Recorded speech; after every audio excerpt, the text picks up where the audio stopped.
শ্রেষ্ঠ মানবতার মানুষ তিনি,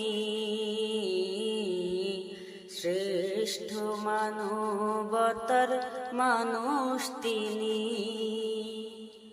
মানবতা দিয়ে করেছে জয়, তার মানবতা দেখে জালিমেরা, তার মানবতা দেখে জালিমেরা ফিরে এসেছে ইসলামের ছায়ায়।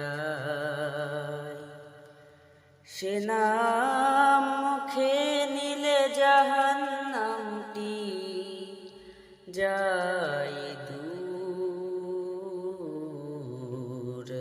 মুহাম্মদ রাসূল